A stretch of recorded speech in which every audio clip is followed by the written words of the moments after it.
Hey everyone, what's happening? The Hop Master coming at you from the garage. Going to be doing some home brewing today. Picked up some all grain stuff as well as an extract kit just for the hell of it. It was a fair price kit and I was like, it's been a while. Just extract one day just to do it because it's the more of the lazy choice. So I figured, what the hell? It was a good price and good to see where the kits are nowadays anyway because that's what got me started. There he is, the Brewmaster Sean, mashing in.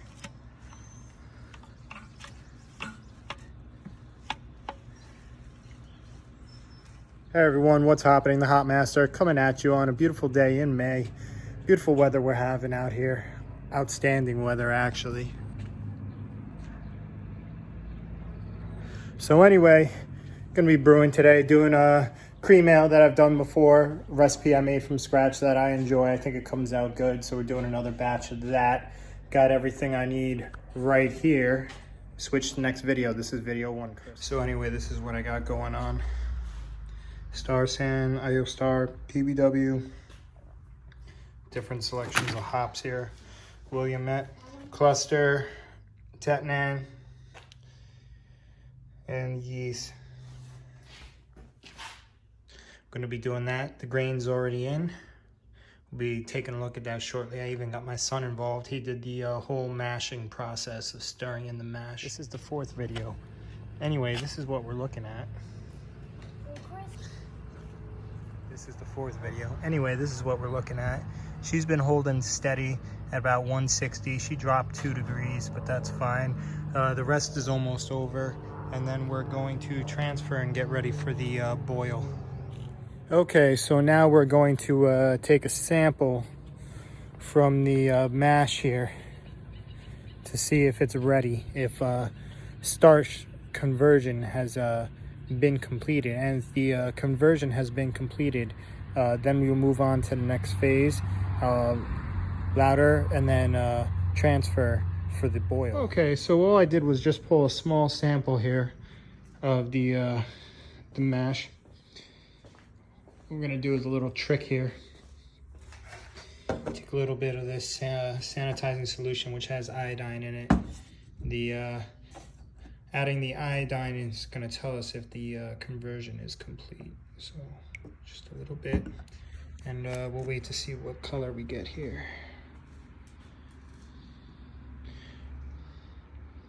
So what we're looking for is a reddish brown color.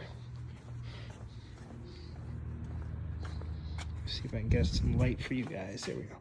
Which is no black, so it's mostly reddish brown. You can see it's got like that amber color.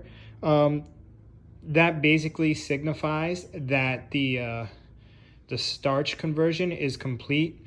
In other words, this is pretty much all been converted to sugar, and there's really not much of any starch left from all the grains and the water over there in the mash. So we're pretty much good to go to the next phase.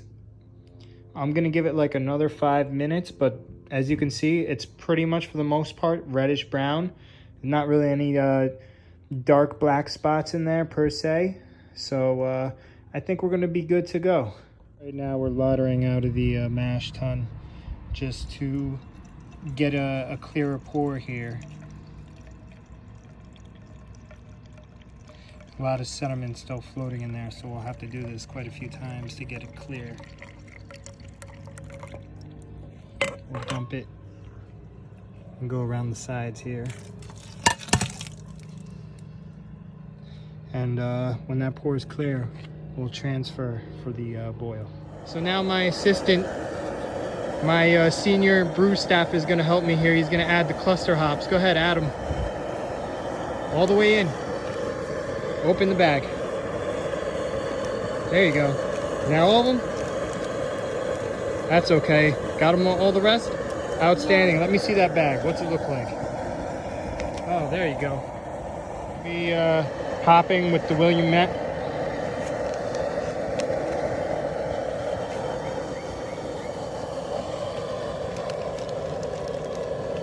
What's happening? What's happening? The Hop Master, final hop edition. half of this bag basically. I'm gonna eyeball it.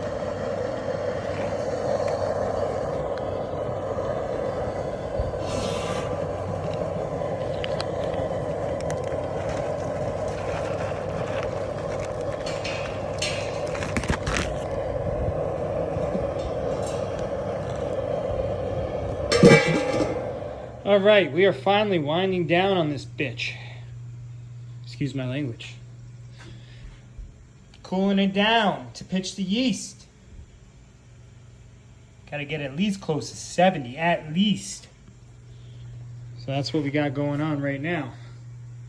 Why is the foil on here, do a lot of people ask, because a lot of people don't do that when they brew. I do it to keep the bugs out, just as an extra layer of protection.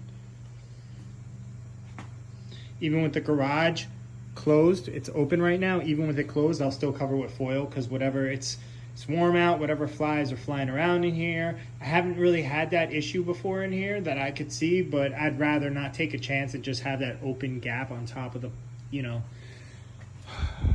the pot. But that's where we're at right now. That's gonna be the vessel. It is Star Sand. Before I even put some ISO in there, I rinsed out the ISO, let that was sitting for like an hour. I did some, there was a little more stuff in there, sediment that kicked up. Now the thing is nice and sparkling clean, thanks to a 5 stars product. It's nice, got that going on. Cleaned out all my carboys today. And right now in this one I got the tubing soaking for the transfer. And then over here, the bung and the bubblers, or whatever you want to call them, the airlocks, the correct term in my book. Couldn't get the 05 yeast. I don't think I have any left in my fridge. I'll double check, so I'm gonna have to use the S04. So that's where we're at right now.